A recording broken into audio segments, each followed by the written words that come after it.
Good evening again to all of you. Can you hear me?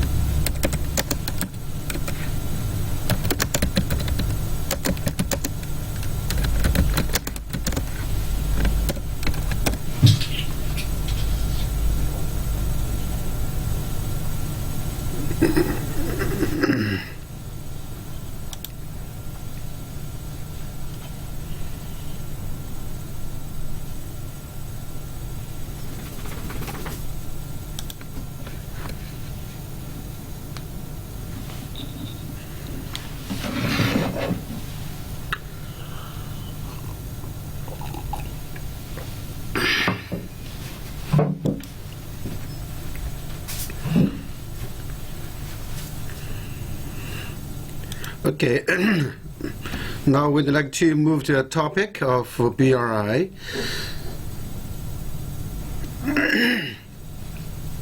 First, I'd like to show a picture for you.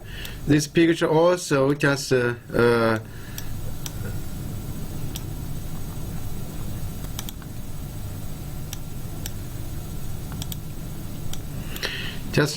from our neighboring neighborhoods. So here, if you can see this Chinese, this is he and xie. He means xie means harmony. This is a brand of our just express train in China, and the high-speed train in China is everywhere across the territory of China on the mainland, and also it's very inspiring that our high-speed train is extending to our neighboring countries like Laos, like Mongolian Republic, and extending to Russia, Middle Asia, and East Europe, and also to the 24 European countries till the Rome. And this just a train. The starting station is Chongqing here. Just the called China-Europe freight train bound for Duisburg of Germany, prepares for departure at Tuanjiecun Station. So Tuanjiecun Station is very old. It's a very old, just a railway station, about 10 minutes drive from our campus. Very old one. Now it's rejuvenized as the starting point for the China-European freight train. That means, and for this train, the starting point is near our campus, and the destination is Duisburg. The Chinese is Duisburg. That means the Duisburg of Germany is very big city, famous for German beer. So from last year, it's very easy for us, especially for the guys like me who love beer. That is our just a high time, because from last year, and the train started from near our campus, and full of laptops and other maybe devices and goods and freights. And this train came back with goods from Western Europe, especially German beer. So it's much cheaper. It's much just maybe convenient for us, because it will take about only just within 1 week. So it can just start from West Germany and the capital of Hamburg, and also Duisburg, to carry many just tons of German beer to Chongqing. So that's a good news for everybody who love beer, German beer. And so this is very just maybe inspiring for or all of us, because the Chongqing, the real just connected China just to be with our neighboring countries and even countries along the BRI.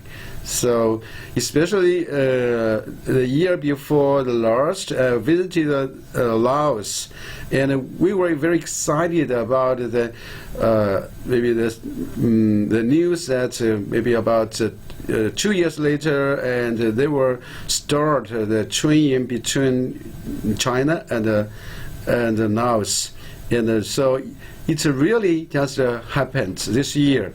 So until today, it's about 10 months of the Laos and the China just high-speed express train.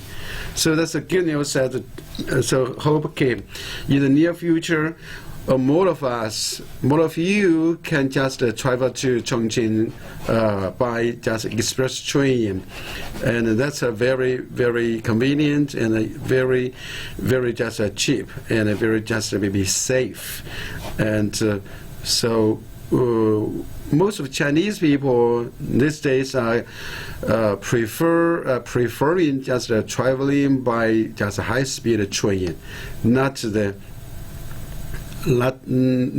just airlines and driving. Yeah. So this is a first picture I'd like to show you. Yeah, this is very new. And here also just a short movie to introduce the BRI generally. So please. Since it was first proposed in 2013, the Belt and Road Initiative has grown into a well-received international public good and an important platform for building a community with a shared future for mankind. Experts in various countries have spoken highly of the BRI, saying China has made great efforts to facilitate the implementation of the initiative. China's major achievements link the Belt and Road Initiative can be summarized into formulating a systematic and sustainable development strategy for the country, as well as setting the goals for the historical process of the Chinese nation. It is remarkable that in order to implement the Belt and Road Initiative, China has taken serious measures to increase its technological level and competitiveness, strengthen its national currency, facilitate international settlement, and ensure the stability of transport routes. Over the past 9 years, China has signed BRI cooperation documents with over 140 countries and more than 30 international organizations. Experts say the China proposed initiative has brought tangible benefits to people of other countries. Within the Belt and Road Initiative, we get good funding. China afforded us new markets. It afforded us new, easily accessible funding for our development. It afforded us opportunities in the education sector in order to build our capacity as a continent, and also afforded the continent affordable technology. That, not be limited in China, but it is also gift for the other countries, especially in infrastructure development, in port development, and also aviation development and other networks. Okay, that even encourage regional, integration in Africa and also other areas. The Belt and Road has transformed the movement of goods and people across the land. That's opened up a whole new set of ways of getting goods from Asia to Europe and Europe to Asia. The concept of BRI is to develop the world effectively for mankind. It's transnational. It's not thinking of a single country, China. It's thinking of the whole area of the world. I'm very admiring of the Belt and Road Initiative, because it is one way in which developing countries, especially those that are landlocked, that don't have any entrance to the sea or to other infrastructure, can develop, right? So I'm hugely admiring of that.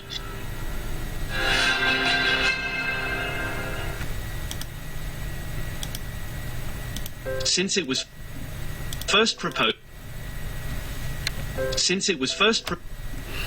Okay, this is a short movie to generally brief you the story and the development, also the prospect of the BRI. So BRI is originally called One Belt and One Road Initiative, proposed by President Xi Jinping in the year of 2013 when he visited Kazakhstan. So originally it is called One Belt and One Road Initiative. So the OBOR. And then we just shortened the calling of this as the Belt and Road Initiative. And now we call it just very briefly that BRI, Belt and Road Initiative. So together with Belt and Road Initiative with the Global Security Initiative and the Global Development Initiative. So together, we have 3 initiatives today to work together to support the Chinese strategies to support and to modernize and also to fulfill our ambition for our comprehensive development. So what is Belt and Road? And we call it, so one means belt means the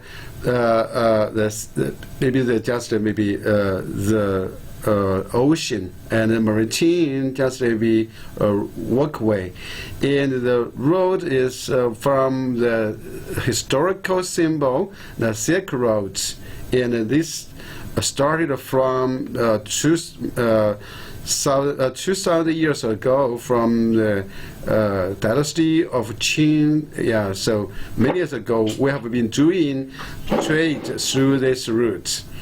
So here, so B means belt, is the Silk Road economic belt, and road means 21st century maritime Silk Roads. This is the ocean, this is land.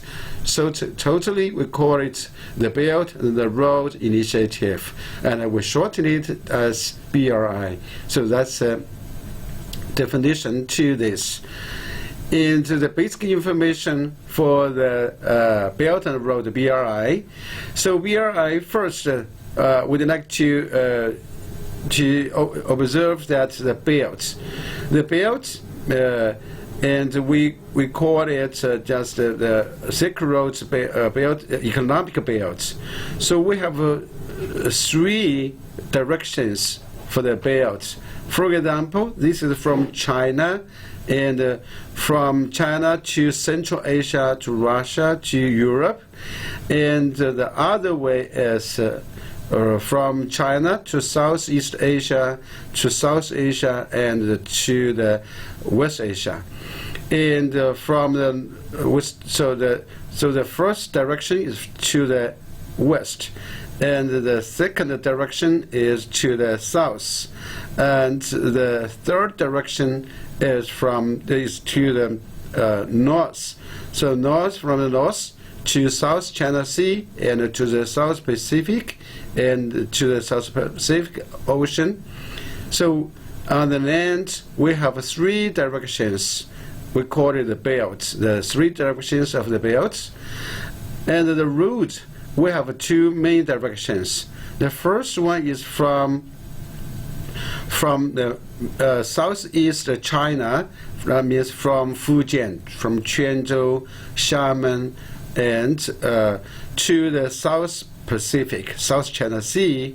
So this is land, and this is the ocean. And from this just be South China Sea and one to Pacific, one to the Indian Ocean.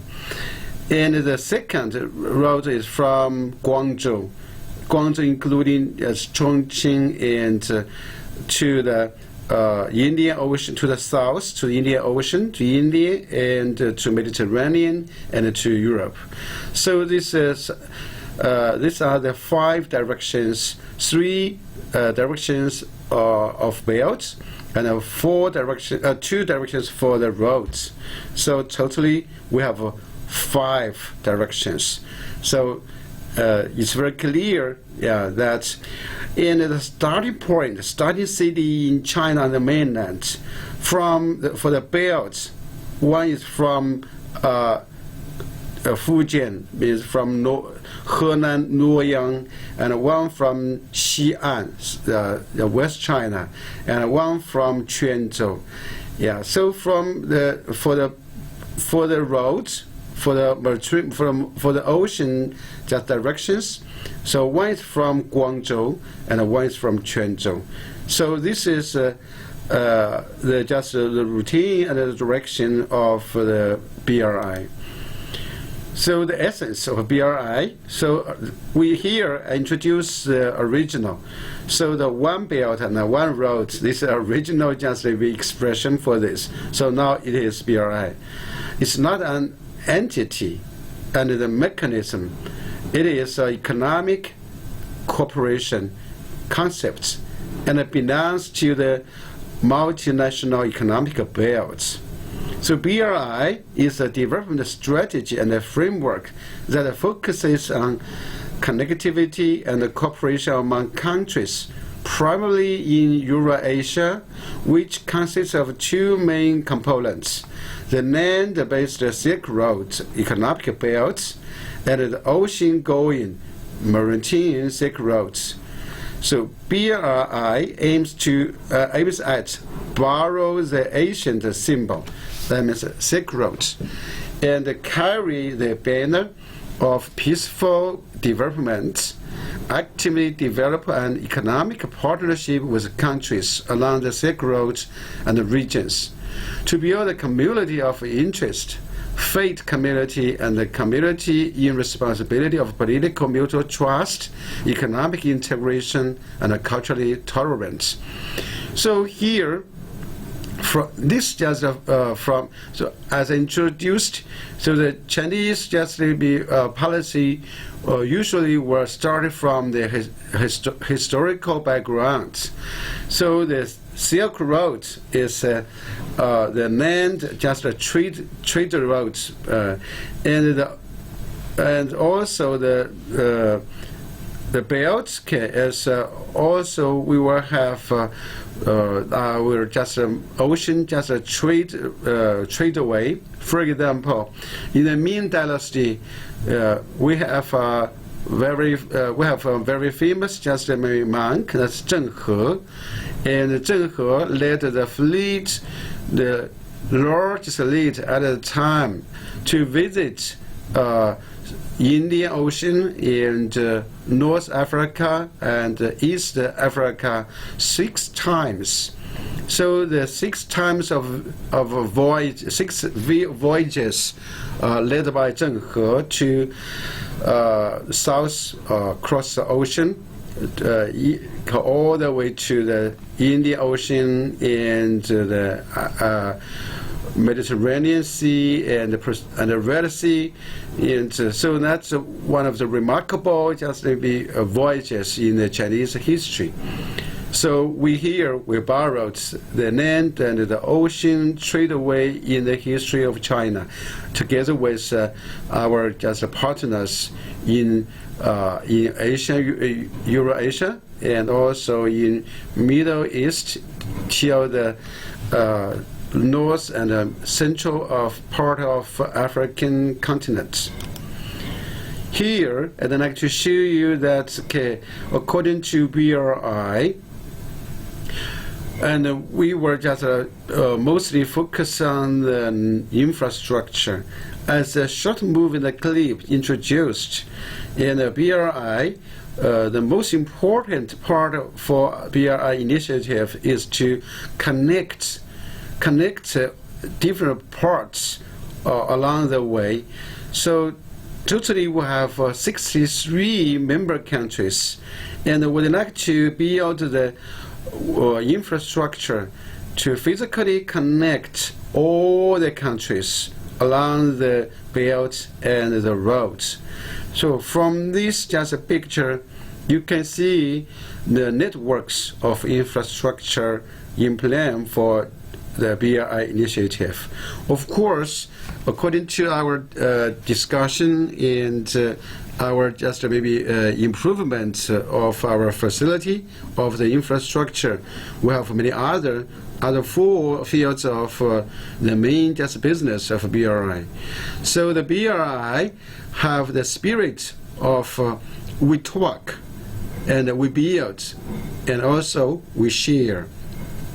So we talk, that means we will communicate with our ideas, okay, to share, to reach agreement and to reach understanding of whether to do or not, and what to do, and how to do, and when to do, and who will do that. So we will talk first, and then we build. So we start from our practice. So during the last 9 years since it's started, the BRI has encouraged and has put forward just maybe major projects along all the way. And also we share. So BRI is an initiative basically for economic just prosperity and for the common just be happiness all the way, and including China and all the member countries. Yeah. So this is the infrastructure. You came from Xi'an. This is from Xi'an. This is from Fuzhou or Fujian province, Quanzhou, Guangzhou, and Zhanjiang from Guangdong, and Haikou from Hainan province, and Beihai from Guangxi, Guangxi just autonomous just zone, and this is from the Southeast Asia, all the way to the south, to the southwest. And here on the land from Xi'an to Nanzhou to Urumqi and to the Mid-Asia, and all the way to through Mid-Asia to Iran, and also to Turkey and to Moscow and to European countries. We have just 24 European countries along the way. And from the south, we will connect here from to Hanoi and also to Kuala Lumpur, to Jakarta. So I've been to Jakarta many times, and there's a good news that the G20, the grand conference will be held in Indonesia, and there's just a very great progress in the construction of the high-speed train between Jakarta and Bandung. And that just is also very important and famous just project of the BRI, and all the way to the Indian Ocean, and all the way to Nairobi, to Northeast Asia, and to Mediterranean, and also to Western Europe. So this is a circle, and hope that this is under construction. So all the way will be linked up and to line up and link up all the countries by the infrastructure networks. And also the purpose, the goals of the China for China to propose the BRI about 10 years ago, that is to achieve the high-level guidance and facilitation for the belt and the roads. And also we're signing cooperation framework with member countries and regional organizations and also companies. Number 3 is to promote project cooperation. So we just try to construct together with the host countries for the infrastructure in terms of investments and the technical support, and also the operation and the management, and also the extension of the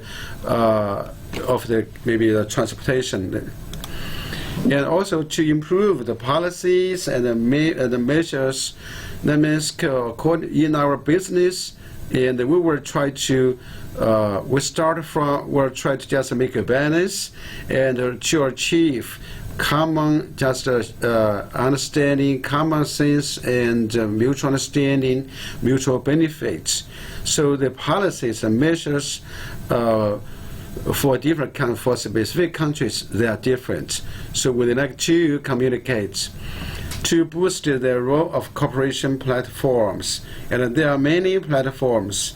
They may be bilateral or multilaterals or regional. And for the BRI, there are 4 sources of funds, because maybe the basic part for BRI is infrastructure. So the first fund is the Asian Infrastructure Investment Bank. It's a proposed international financial institution which is focused on supporting infrastructure construction in the Asian Pacific region. And this bank is just maybe very active.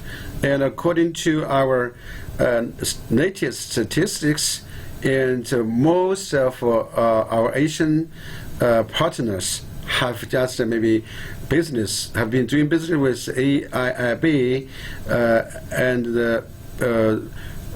this bank has been sponsoring most of the major projects in Asian Pacific region. So this is the biggest one. Yeah. The second one is Shanghai Cooperation Organization Development Bank. It's a multilateral development finance institution, and it expand cooperation in the settlement in local currencies and promote the economy and the trade communion of regions by joint contribution and joint benefits. So for AIIB, we have more than 100 just banks members. For Shanghai Cooperation Organization Development Bank, we have only the members to join, and now Shanghai Cooperation Organization have expanded. So this year we this just organization took in Iran as the new member. And the third just fund is called New Development Bank. So your that means NDB. So New Development Bank is a proposed international financial institution which is focused on supporting infrastructure construction of these 5 BRIC countries. So the 5 BRIC countries and others. So the New Development Bank is mainly just maybe supported by the 5 new economies. That is Brazil, Russia, India, China, and South Africa. So and other countries. So this is a third event. The fourth fund is Silk Road Investment Fund. It's a state-owned investment fund of the Chinese government to foster increased investment in countries along the Belt and Road. This is an economic event. This is mostly for the direction of the Central Asia, East Europe, and West Europe just projects. So AIIB is mostly for the Asian Pacific region. Yeah. SCODB is mostly for the Shanghai Cooperation Organization member countries. And the New Development Bank is mostly for the five BRIC countries. And SIF is mostly support the Central Asia and East Europe and African countries.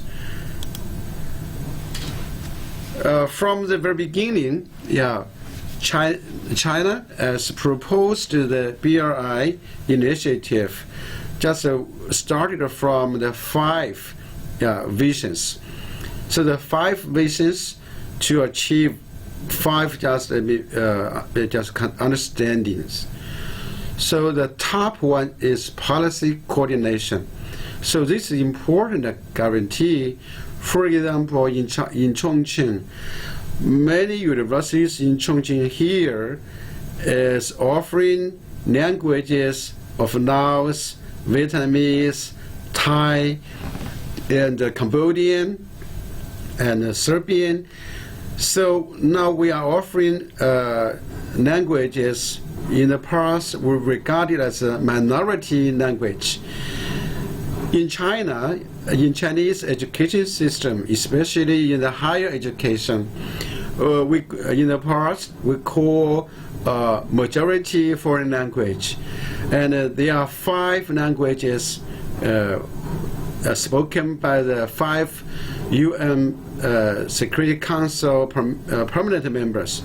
They are Chinese, English, Russian, French, and Spanish, Espanol. So they are the 5 official languages of UN. So we call that they are the majority languages. And so when I was in university at the undergraduate and the master and the PhD steps, we didn't have the opportunity to learn much about the other languages more than the 5. So according to the BRI, just implementation, and the need is rising, the demand is growing rapidly, that we need more people, more students, more professionals. We have Swahili, Swahili. This is very popular in Chongqing, and now we are offering about more than 20 neighboring countries' languages in Chongqing. So if you visit Chongqing, and if you want to do business with Chongqing, and you can find the interpreter directly. So that's why we are encouraging thousands of people to learn our neighboring countries, even African countries' language. That's just the reason that we want to understand you.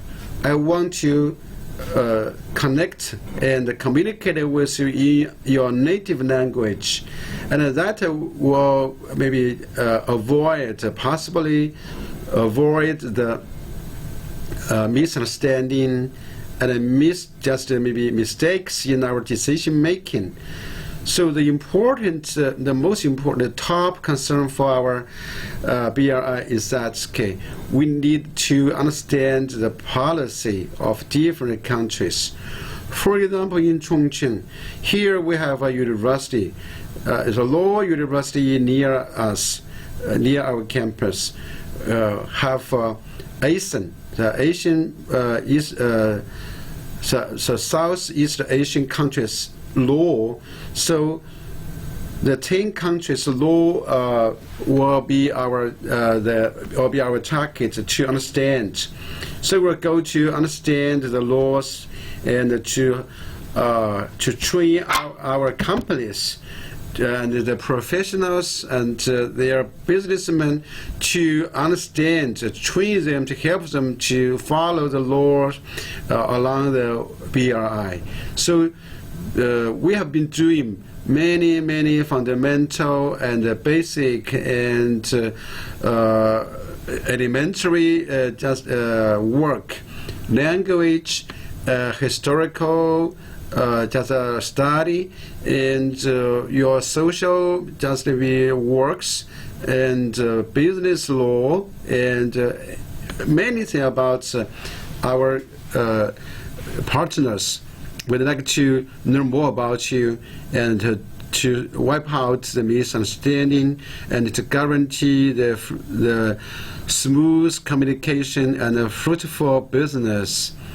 So we'd like to communicate with our policies. Of course, China has our own policy. So we encourage our partners to promote the learning of Chinese language. Right now, we have established our university, C.I.A. has established the language center in Thailand, in South Thailand and Middle Thailand, and in Haiphong of Vietnam, and also in the south part of Laos. So we needed to study together, to work together with our partners to promote the understanding and learning of Chinese language. So we are studying your languages, and I hope you can understand and study Chinese, and then we can just understand our policies, the Chinese maybe policies and exercise and business habits. So we'd like to. So this is most important guarantee for everything. That means policy coordination. We'd like to understand and reach an agreement, and then we will just make the joint efforts smoothly. And the second one is financial integration, because if we want to start with maybe the infrastructure projects, we need to do investments. So we will just maybe try to maybe cooperate in the field of finance. So we need money to start everything. So we need to just bridge up our understanding, our operation of financial affairs. So usually there will be just groups of financial consultation to do this for our partners and for the Chinese side. For example, many countries in Chongqing who are doing business with BRI partners, and they will just hire specific and professional teams of financial consultation. So, and they were just maybe to make a budget and to evaluate the interest and to probe the possibilities and the flexibility, so to see how and when to start. And the third one is to for the facilities connectivity. These are the priority areas, and that means is infrastructure. So a moment later, I will show you many examples and cases for in these fields. And also, we'd like to promote the unimpeded trade. So the trade just maybe will be the most, just maybe the main style, main approach for the projects. And also we need just maybe the motto, we need maybe the principles to be just combined and then to measure and to safeguards the happening of this kind of business projects. And social funding for the BRI is people-to-people bonds. For example, I'm talking to you, and you are responding to me, and we're communicating, and so the people-to-people just the communication and sharing our views and information and messages, and that will make our closer and closer. And if we are just can stay together, and we can just maybe have just brainstorms, and we will have the chance to innovate and to create more opportunities. Yeah. So. So Chongqing, if you want to do business in Chongqing, and of course, okay, the same, yeah, the same, because Chongqing is the key university, so key just a city in China. So Chongqing is a headquarters city in West China. And also Chongqing is a link point of the BRI and Yangtze River economic belt.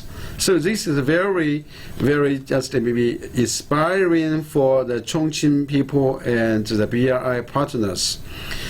In the past, before 2020, so this training program just attendants would have the chance to visit Chongqing, and they will visit business companies and the industries and the local governments, and to talk to them to start just a business in any way.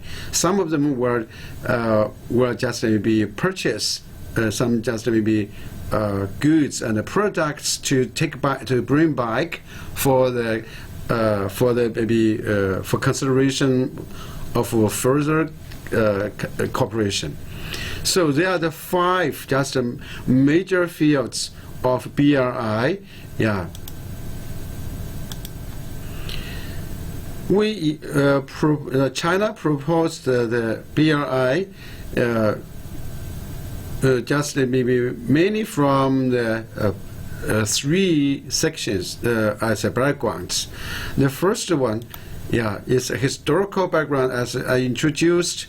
So the Asian Silk Road started from Xi'an, now Chang'an, now Xi'an, just about 1 hour flight from Chongqing, and Luoyang via Gansu and Xinjiang finally reached Central Asia and West Asia. It also linked various Mediterranean countries. It promoted their friendly contacts between Asia and the European countries and China.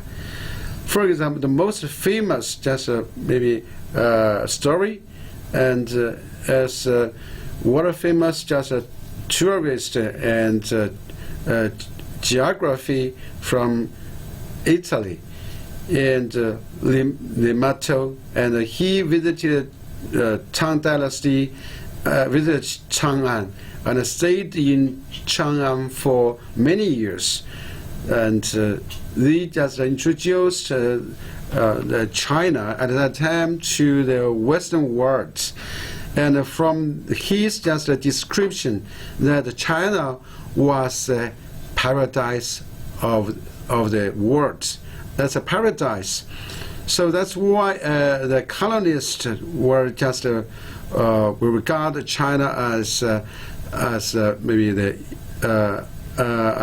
maybe the most just maybe prosperous just a country, most powerful country in that time. So the Asian Silk Road is a historical symbol for our BRI. Also, we have the international background.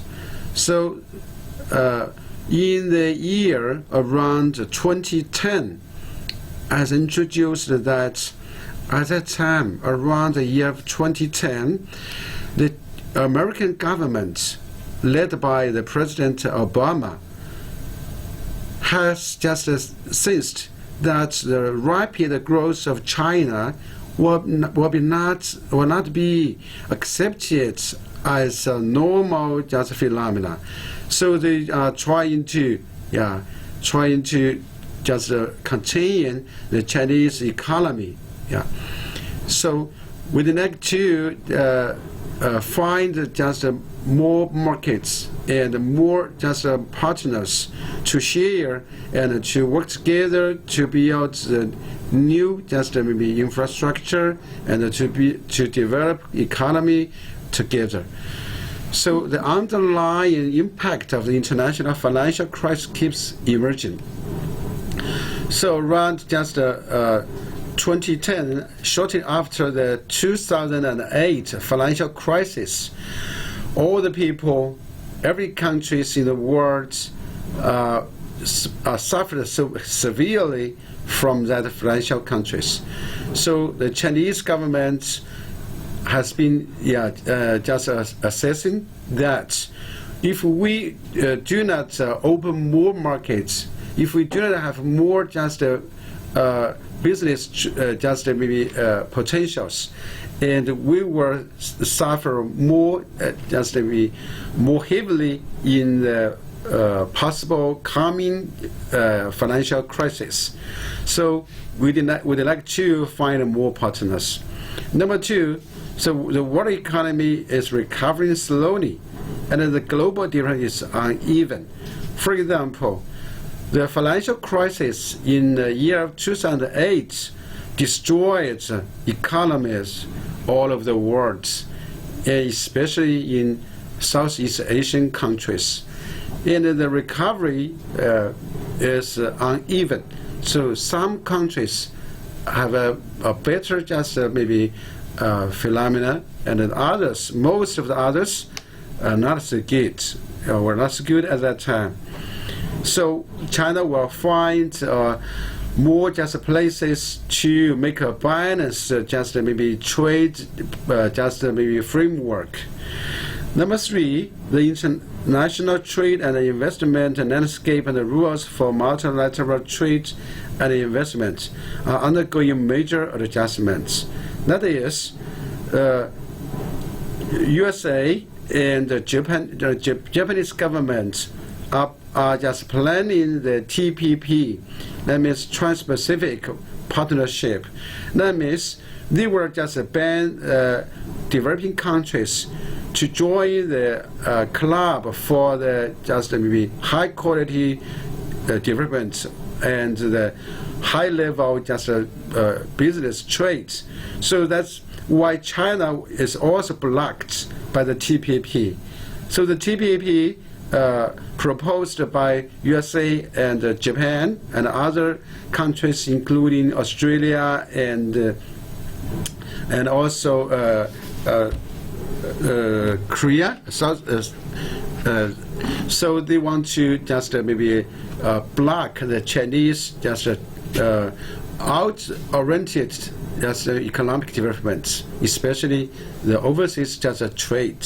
So we'd like to find more directions toward the east, toward the south, and the southeast. So from this, you can understand more deeply about that. Why China would like to propose the BRI for the more flexible, more capable, and more friendly just maybe economic just developed space. And also, the world's economic growth weakened and its recovery is weak. Many countries were facing economic hardship. China took this opportunity to put forward BRI strategy concerned about the countries mentioned to realize a win-win situation. So BRI is very just important for many countries to recover from the financial crisis started from the year of 2008. So many countries, many economies, especially in Southeast Asia, has been smashed by the financial turmoil. And until today, some of them has not recovered from that disaster. And also we have our domestic backgrounds. So first, we have this kind of just obstacles to do just maybe more business with our traditional partners. For example, the major trade partner like USA and Australia, Canada, and Western European countries. So we need more to do business with. To build so the Belt and Roads are our just maybe potentials for our future cooperation. And also, the Chinese government has noticed that the Chinese economy has developed domestically uneven, imbalanced. For example, as you know, the coast in the east and the northeast, the east and the southeast areas of China and the mainland. For example, Guangdong, the Cantonese, the Guangdong province, including Shenzhen, Zhuhai, and also the Shanghai and the Fujian and Shandong. So the coastal areas are most developed. And the midland, like Chongqing, to somewhat are locked, and the development level is lower than the east and the southeast. And to the west, for example, for Xinjiang and Gansu and the northwest and the west of China, have a vast area has stuck in the with lower just level of development. So from the east to the middle to the west, we have a grand maybe strategy called Western development. So Chongqing is a headquarters city for the Western development. But in the past 20 years, we have been doing this strategy for the Western development, and it has not substantially changed the imbalance. So we'd like to do the better up the situation of economic situation to the of the Western China. So fundamentally, for BRI, so we need to do the connectivity and our cooperation with our Western partners, and that will be the golden opportunity for the Western China. So, for example, Sichuan province, Guizhou province, Chongqing, and other just middle and western just provinces and regions. So we need this. So we need this BRI, to link up the eastern part of China, the coastline, the coast area, with Asia, with Central Asia and Europe and South Asia and Southeast Asia, through the western and southwestern China. So that was the most powerful, most useful way to speed up the development of Western China. Number 3 is a series of the overcapacity. That means it's not the case, not the situation today, but about 10 years ago, the China, especially the eastern China, the industries has just suffered overcapacity in the coastal areas. So they want to just move some industry capacity and industrialization energy to the west and even to the overseas just partners. Number 4, the sovereignty of the energy security situation, because to develop the east and the southeast China and the mainland, we need the energy from the Malacca, the Strait of Malacca, Southeast Asia, from Singapore, and this is a very busy waterway, and also the pirates are very active, and also this waterway is controlled by many countries. It's not only controlled by several countries, but many. So it's uncertainty of the supply of energy to the eastern part of China. So over capacity, that means it's 10 years. So in 10 years scale, the overcapacity in coastal China, that means in east and southeast China, and now it's just moving to mid China, like the midlands in China. For example, Chongqing, Sichuan, and Shanxi. So, and then we'll move to West China, maybe Xinjiang, and Tibet, and Gansu, and then we will maybe share the capacity with our BRI partners in the future. So, at the very beginning, proposed through President Xi Jinping, he suggested, so President Xi Jinping suggested the following 5 just key points. The first one is to realize interconnectivity among Asian countries for the first time, and this is a very good ambition. And of course, it's not only the business of China to connect our partners. So we need just joint efforts. So we need the agreement. We need your participation, and we need just negotiation and joint efforts to connect the whole Asia. So to realize the interconnectivity among Asian countries for the first time. So BRI works as a key, as a just a proposal. Number 2, to build a transportation network on the basis of economic corridor.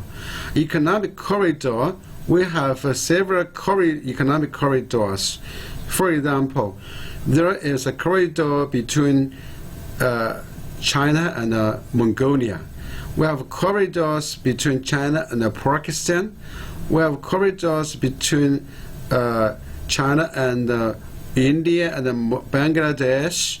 We have economic corridors between China and Mid-Asia. And also we have other economic corridors. So for different corridors, there must be a network of transportation to link up and to make it possible and possible for the smooth cooperation. Number 3, to give priority in a project of highway and railway construction between China and neighboring countries. So, as you know, China in the world has most neighboring countries. Totally, China has 20 neighboring countries, the most in the world. And it's very hard for us to connect with all of our neighboring countries in the past. Under the framework of BRI, we focus on the infrastructure first, and so we were constructing, we'll build just maybe railway and highway with our neighboring countries. So now it is realized. So we can drive to our neighboring countries for tourism, and also we can take the train to Mongolia, to Russia, and to Middle Asian countries, and also to to Laos and maybe later to many more countries. Number 4, so the Silk Road Fund is open to investors in and out of Asia. So the AIIB Bank has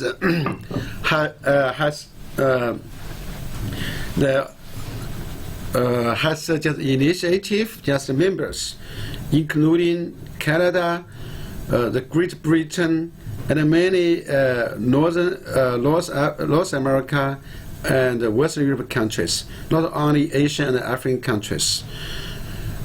Number 5, to consolidate the foundation of Asian Interconnectivity Committee on the basis of cultural and educational exchanges.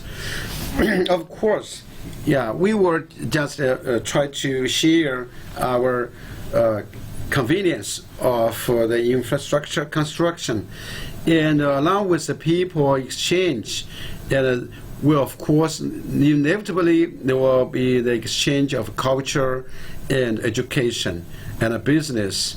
So we cannot do business only economically. So the business, we are doing the business culturally and educationally and friendly and in many ways, philosophically. So this is a comprehensive concept to do business. So we need education and a culture cooperation. And we have been, CQPTE, our university, have been doing this for many years. So we have been just doing maybe educational and cultural cooperation programs with most of our BRI partners. Yeah.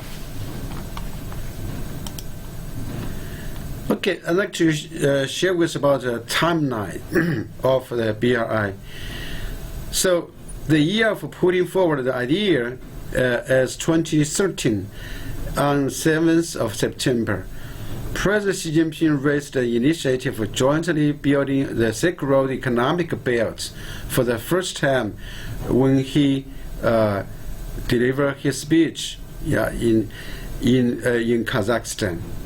And in October, just 1 month later, in that year, President raised the initiative for jointly building the 21st century maritime Silk Road for the first time when he visited Indonesia. So he delivered a speech during his visit to Indonesia, and he proposed the Silk Road and the economic belts, just additional, just maybe to the economic belt. So economic belt in September, and Silk Road in October, in the year of 2013. And next year, so President pointed out the Belt and Road Initiative are aimed at achieving common prosperity among countries of South Asia. When Mr. Xi Jinping is delivering his speech, just here, so this September 18 and November 9th, and President Xi emphasized China is ready to work with other countries in promoting the building of the BRI and pushing for the early operation for AIIB, that's establishment of the funding, just the funding. So this in the next year. So in the third year, there's on the Boao Forum for Asian Annual Conference. So President pointed out the Belt and Road Initiative will not be a solo. It's not solo for China, but a chorus for all countries along the routes. Yeah, and so in that year. So in November, President pointed out that the Belt and Road is aimed at carrying out broader and more in-depth regional cooperation of higher standards. So this is a higher starting point for economic, cultural, educational cooperation. And in the year of 2016, President emphasized China welcomes all countries to ride on its development. And that's at the establishment ceremony of the AIIB. And from this year, and we issued the BRI vision. So here, from this year, the BRI is promoting action in 4 action. So in November in that year, President Xi pointed out the Belt and Roads should be jointly built through consultation to meet the interests of all, and not several, not only by China to supply the proposals, and should be just interacted among all the partners.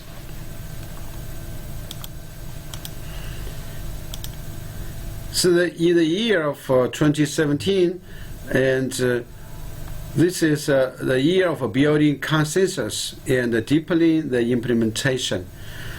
So in January that year, on the annual meeting of the board, and President Xi Jinping pointed out that BRI is from China, but its efficiency has benefited the world, especially our partners of BRI. So in April, just to point out, we now have to write a new chapter of a maritime Silk Road in the new century. So this is during his visit to the Southeast Asia. So in the year of 2017, on the 14th of May, the BRI convened, held a summit in Beijing. That is, here is a picture of the group picture of BRI summits. And in 2019, and the second summit of BRI was held in Beijing, and this is the summit. And this is a big and a huge round table for the banquet and for the meeting.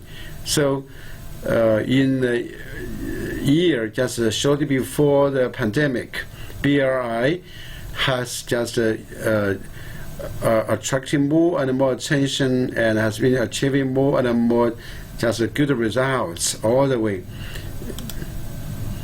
So according to the because of the pandemic, so BRI initiative has been just doing the summit and conference online. So this year, the BRI summit was held online, hosted by Hong Kong. So this is a picture of this year's BRI summit. And here's just an exhibition at the summit.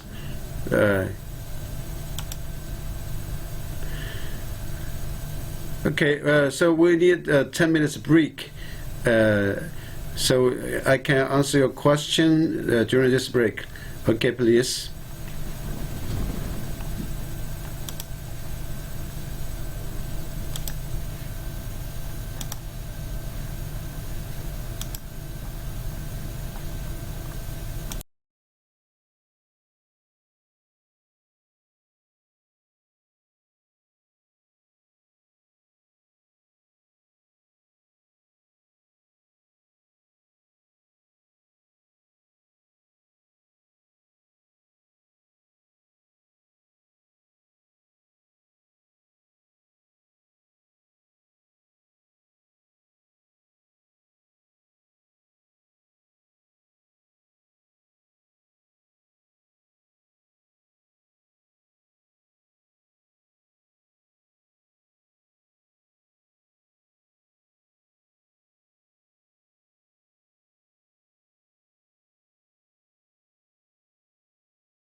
Hello, everybody. I'm back.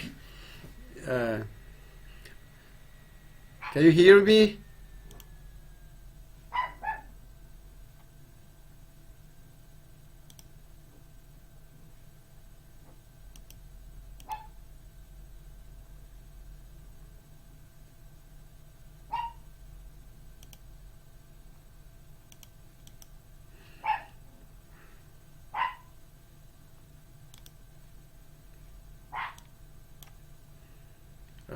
So excuse me, I just delivered a short speech to an online just a meeting. So I just spoke just several sentences to say hello to the attendants and representatives from all over the world of the academic just a forum online.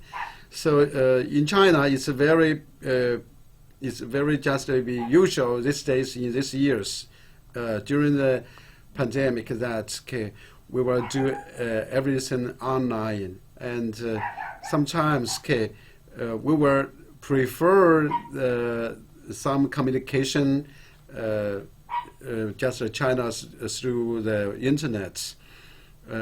But for maybe for long term, for example, for the 30 days training, I hope you can be here physically to appreciate and to understand the surroundings of China. And so our campus is very typical in Chinese universities. Among the 3,000 Chinese universities, CQBT is very typical and with very strong feature of IT, ICT, computer science, and business, and also smart and intelligent manufacture. So we are offering more just maybe seminars. So Chongqing here is normal. We can just eat out, and we can just visit just other places, but we have to follow the pandemic just control rules. For example, we have to just to see the updated news about any specific area. If there's a case, and we will just try to avoid that. But it's very just pitiful that you cannot just come to Chongqing this time, and later, yeah. Of course, we welcome everybody. So one of our just goals to host these seminars and this kind of training programs to attract more friends to join our university to work together with us. So first, I'd like to come back to my topic. So the meaning of the BRI, I'd like to brief that from my perspective. So the BRI proposed 10 years ago had a very positive effect on the world. The first one, it is beneficial to achieve common development of a regional economy. That means a moment ago, I answered a question, one of your questions that, what's maybe advantage to join BRI? For example, this is a framework. China just started this kind of initiative, and this framework is supported by 63 countries and members. So if we are working together for the 9 years to work out a kind of approaches economically, culturally, and educationally, and financially, and philosophically. So we work together as a framework. And if you are doing business with one country, and you can do that, you can do the similar just business to follow the model with other partner members, with other just maybe more than 60 countries and partners, because we have the common just understanding of certain business principles, rules, and cultural just understanding basis. So the foundation, the BRI is working as an economic just initiative to work as a foundation for the specific just cooperation in, for example, in infrastructure, in the financial business, for educational cooperation, for cultural just exchange, and for any other kind of programs. But so the BRI is a framework to work as a foundation for our business, for our economic and industrial cooperation. So for the regional, and this region is the roads and the belts. Also, it is beneficial to cooperative development in Asia because BRI has included most of the members in Asia. So that's why it's so important for the Asian development just potential. So most of the Asian countries have joined this framework and to contribute to the development of this just foundation for this just for our any kind of potential cooperation. Also, it is beneficial to establish and strengthen partnerships among the countries and the Belt and the Road. So, for example, you have good relations with China, and under the BRI, you can you can enjoy, you can share this kind of advantages with other partners. Yeah, so BRI can work as economic just framework and a platform, and also can work as any other kind of just maybe China's for cooperation, for maybe communication. Yeah, so this is a positive effect on the world. Also, it can comprehensively enhance China's national strength and influence. But from the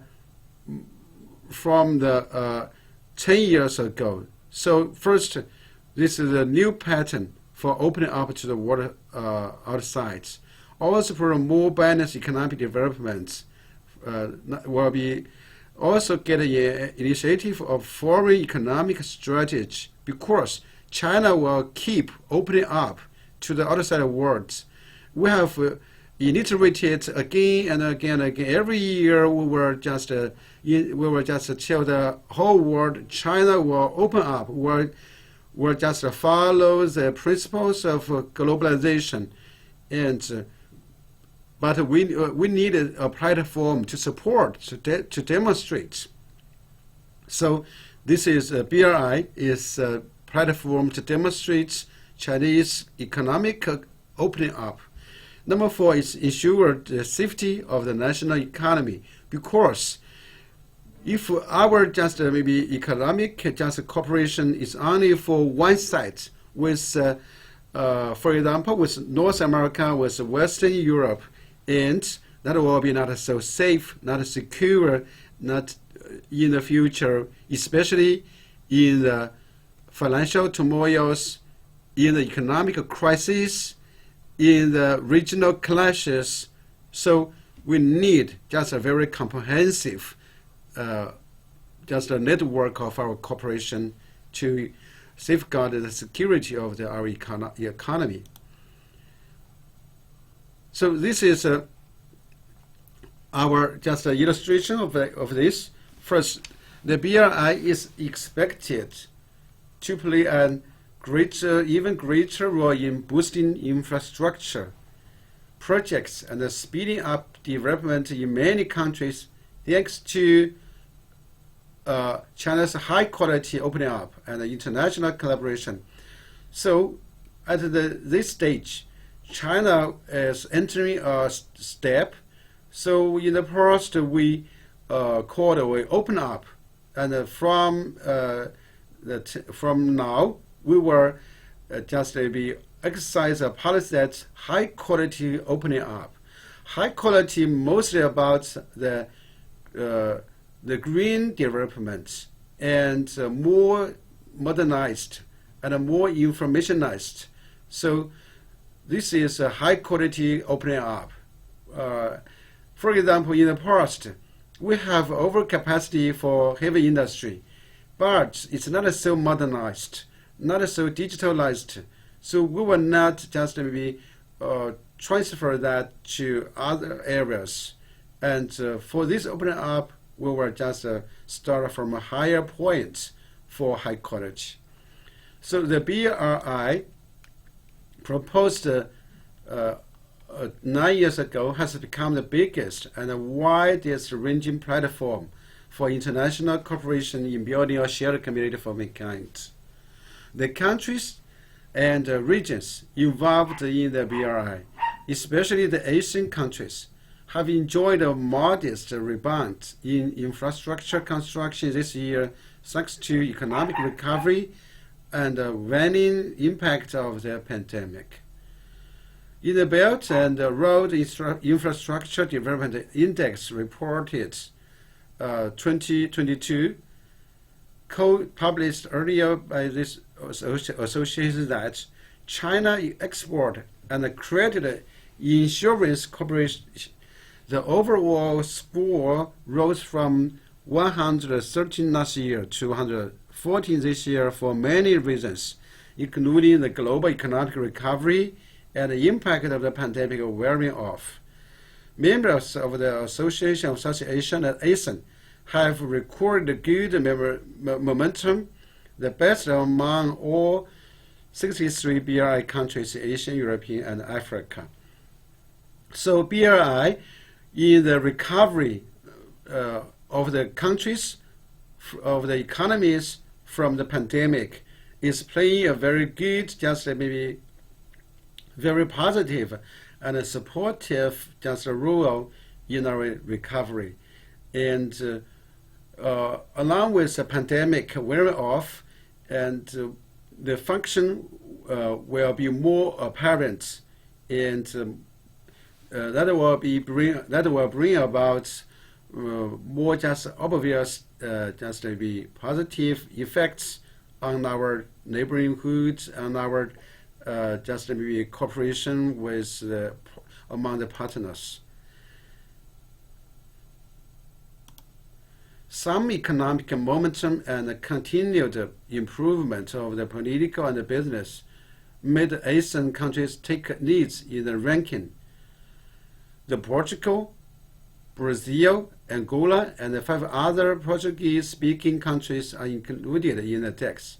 An international coalition for BRI green development with more than 150 partners from more than 40 countries have been established. So this is the coalition is working to strengthen policy dialogue and joint research and support the United Nations 2030 Agenda for Sustainable Development. As many parts of the world look to revive their economies under COVID-19, the infrastructure industry can seize more opportunities in BRI countries and the regions where demand for improving cross-border connectivity and people's lives by boosting infrastructure is becoming more evident. So the BRI will just will function more actively in the near future, I think. Also, along with the BRI, just maybe framework and the construction of the infrastructure will be involved with the risk management, because there are different scenes from different just perspectives. For example, some Western countries they do not agree with Chinese BRI proposal. They said and they held that this is a kind of financial and debt and investment just maybe traps, and also the compared with the Marshall plans in Western Europe, more than 70 years ago. But it's sharply different. And from the tangible achievements and happiness or in the past 9 years under the framework of BRI, and we can just sense we can have this kind of just a willingness to work together to manage, to control the risk of the cooperation. Yeah. So, to my understanding, the BRI also is faced with challenges. The first is the strategic aspects. For example, some just maybe countries didn't just agree the proposal and the vision of BRI at the very beginning.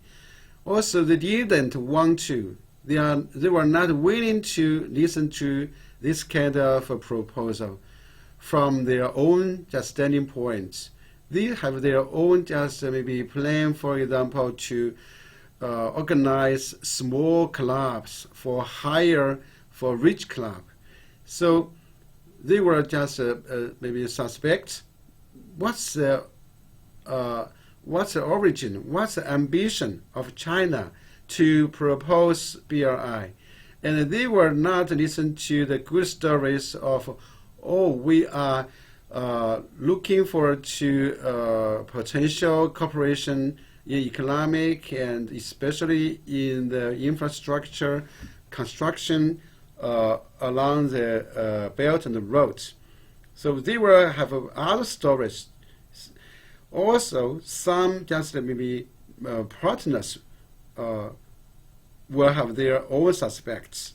For example, for the evaluation of the investment, for the just maybe influence domestically and internationally, they will make a balance. They will just maybe evaluate many aspects of this initiative, of this foundation of cooperation, and also will evaluate every aspect of some specific projects. So this is because we need to understand others, especially among the partners, the BRI partners. For example, language. For example, law. For example, social systems. If we can understand more about our partners' language, and we can just clear up much more just maybe misunderstanding and suspects and doubts. So in the past, before the BRI, not so many people in Asia have noticed that the urgent need of learning one another's language. So right now, not only China, BRI partners, all the countries of BRI are just encouraging the mutual learning of languages of other partners. That will just strengthen the connection. That will just strengthen our trust and to wipe out the suspects. So I believe, along with our just maybe language proficiency and our learning more about one another's laws, regulations, and social systems, and even business habits, and even economic just maybe plans, and we will understand each other more and more about to achieve a common, general just agreement on this initiative. So the second one is the second challenge is about the settlement of disputes. You know, BRI is proved to be a very good and a very ideal free initiative and a framework for our cooperation in many ways, in many fields. But China has disputes, border disputes, land disputes with many of our neighboring countries. And that will affect other just settlements of the disputes in terms of business, in terms of infrastructure construction, in terms of the settlements of the financial just maybe disputes or financial just arguments. So there are existing disputes in terms of territory, maybe in terms about just land and ocean, and also the disputes about some topics, some agendas, and not to mention in the process of promoting BRI proposals, BRI framework. So for the BRI framework, for each part, for each field, for each function, we will just it will take us time to reach agreement. So the settlement of disputes all the way will affect the progress of BRI developments. And luckily, through the 9 years, we found BRI served as a platform for the settlement of disputes, not to mention the disputes together with, not disputes about related to BRI framework, even other disputes have existed in the history. So the settlement of disputes demand the arts of communication, the arts of negotiation, the arts of cooperation, and also the arts for management of friendship. The third challenge is about sustainable development. For example, in China's major country diplomacy, we just insisted on the sustainable development policy for about 30 to 40 years. But under the framework of BRI, many countries have been developing their economy. Economically and socially, they have been placed at a different level, different stage of development. So if we are adopting just a single norm, a single just maybe criteria for sustainable development, that will be very hard to move forward. So sustainable development is really the policy to be exercised in different areas under the framework of BRI will be challenging for every parties, every country, everywhere. So these are the three major challenges according to my understanding of this initiative. And at the end, I'd like to share with you what we have achieved over the past 9 years. So totally, I put it into 5 fields. So excuse me one moment.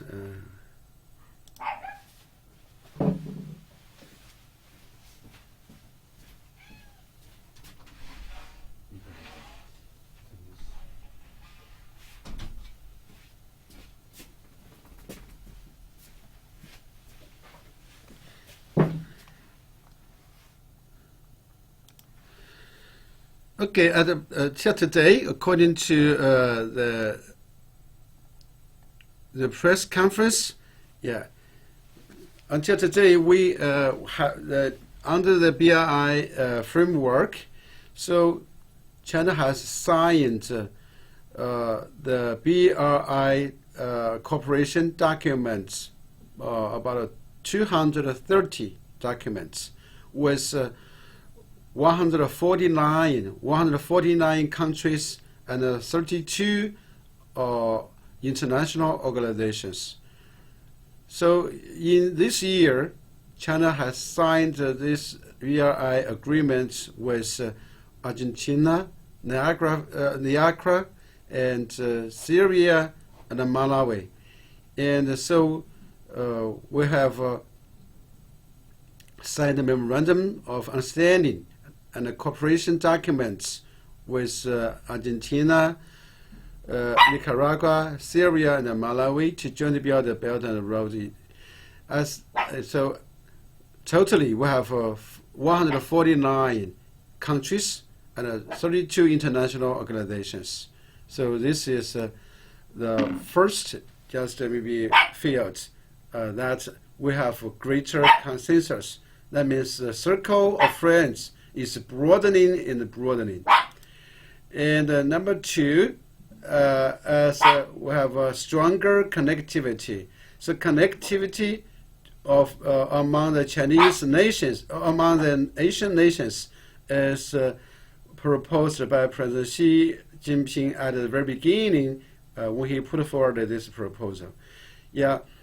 So the first one is the Now China Railway, and when I visited Laos just a year before the last, I have visited the railway station under construction, and it started the operation this year.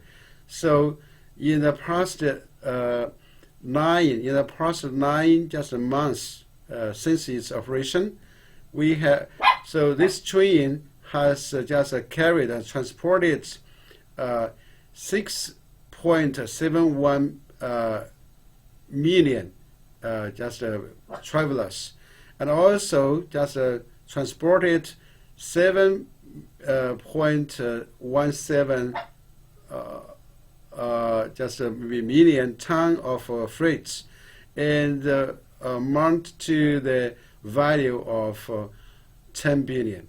Yeah, this is the Lao China Railway. Yeah, this is very, very just significant for the two countries and also for the regions. And the second is the Jakarta and the Bandung Expressway, and all the 3 tunnels and bridges have completed construction. So in next month, and there will be the G20 summit, and the Chinese leaders will visit these sites to see the progress, and that will be the milestone for the cooperation between China and Indonesia. And also here, this one is the Barrow Railway built by China under the BRI between Hungary and Serbia has been in operation 6 months ago. So it started operation this year. Have transported just 800,000 people, and every day there will be 64 trains in operation. And this one is the railway between Mongolia and Inner Mongolia, have been put into operation for 5 years. And they are the 4 examples of railway transportation between China and other countries. And this one is between Hungary and Serbia. And so infrastructure in the field is infrastructure. The railway and the highway will be the priority for the investments. Also, This is land. This is land just connectivity. Also, we have ocean connectivity. So at the end of this year, August, the China-European freight trains have operated nearly 60,000 trains with a total value of nearly $300 billion and a total of 82 transportation routines have been made, reaching 200 cities and 24 European countries. So this is, of course, the Inner Mongolia is one part of China on the mainland. So Mongolia is a Mongolian Republic, and the Inner Mongolia is autonomous region of China on the mainland. So we have Inner Mongolia Autonomous Zone that is within the territory of China, and Mongolia is a country, Mongolian People's Republic of Mongolia. And there we built 5 years ago. We built a railway, and it has been operated very fluently and fruitfully.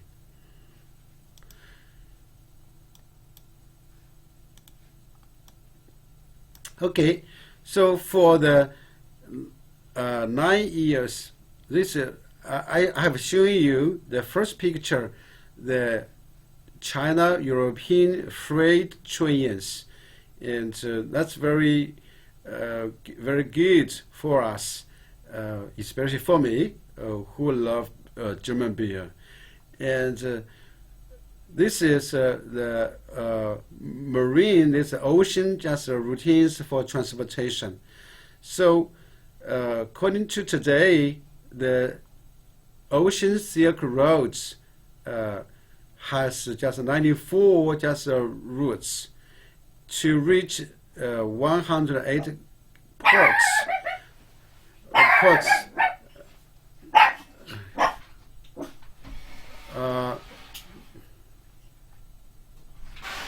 Ports and in 31 countries. And in the past 9 years, we have just deported 9,000 ships for the transportation, and which carry just 100 million be freight tangible boxes. And here the marine transportation alliance have 250 companies. So this is the stronger connectivities by land and by ocean, and the numbers will show you the progress. And next year we will celebrate the 10th year of the start of the BRI, and the number will be updated. Number 3, the bigger trader. Yeah, that means at the end of June this year, China's trade in goods with countries along the BRI has accumulated to about 12 US trillion.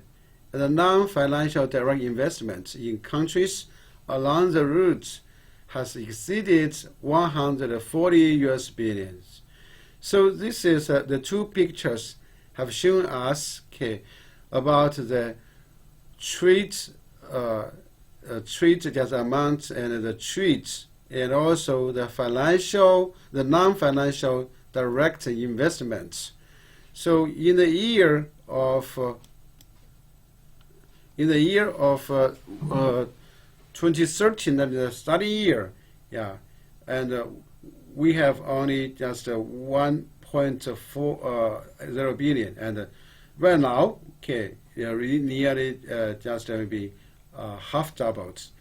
And also for the non-financial direct investment increased 5%. Yes. And also, by the end of 2021, Chinese enterprises have invested in a total of $43 billion in overseas economic and trade cooperation parks jointly built by the country, creating 34,000 local jobs. And the cases, first is the industrial park between China and Belarus. We call it Belarus-China Science Park. It's very huge, and we had a plan to visit this park because our university has been supporting the construction of this park for the design and for the consultation. But according to the pandemic, we didn't have the chance in the past 2 years to visit this Belarus-China Science Park. And this is Cambodia. In Cambodia, the C.I.A. just port economic zone, and this is just we cooperate with the BRI, just maybe foundation, BRI funds, and now this port is just developing very rapidly, and that will be one of the headquarters and the hub of ocean transportation in that area. And also this is Egypt. So the Egypt and China economic zone in Suez Canal, along Suez Canal. So along the Suez Canal, there is an Egypt-China economic zone. So we have been jointly built economic and science parks with our BRI partners. Number 4, the financial development. At the end of July this year, China has established a bilateral local currency swap arrangements with more than 20 co-constructed countries and established RMB clearing arrangements in more than 10 countries. The business volume and the influence of the RMB cross-border payment systems increased steadily. So this is the strong support for the business, for the industrial collaboration, because the financial cooperation system will be the most important, just maybe infrastructure to support for the future, for the coming just cooperation and projects. At the beginning of this year of July, the AIIB has 105 members, and now has approved 181 projects, and the investment has amounted to $35.7 billion, benefiting 33 members in and outside of Asian region. The China-European Joint Investment Fund established by the Silk Road Fund, and the European Investment Fund has invested in nearly 20 countries, involving more than 8 small and medium-sized enterprises. The Multilateral Development Financial Cooperation Center, MCDF, fund was established, and 10 international financial institutions participated. So there are 10 members in the as just attenders. Number 5, we have even deeper friendship under the initiative of BRI. So China has jointly launched the Belt and Road Vaccine Partnership Initiative with 31 BRI partners.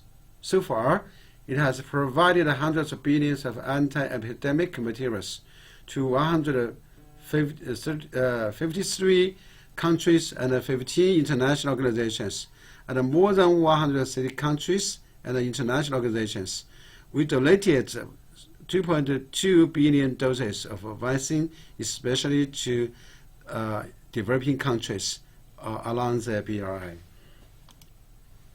So the BRI now is at the very rapid growth stage, and the process of the development need all the partners, including all the people, to work together to learn more about one another, the language, the culture, the education, the law, and the social systems, and to take part in from all perspectives. Yeah, this is my sharing with you about the BRI. Hope that will be of any help for you. Thank you. Thank you, everybody.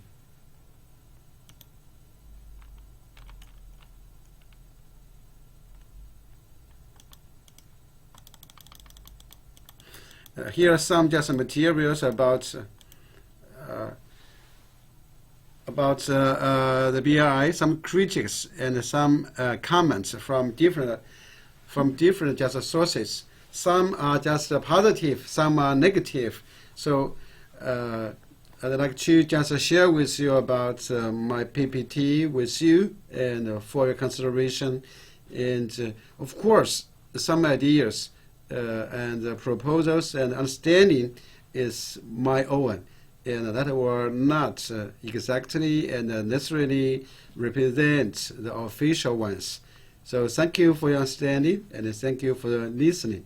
If you have any question, okay, I can just take it to discuss with you.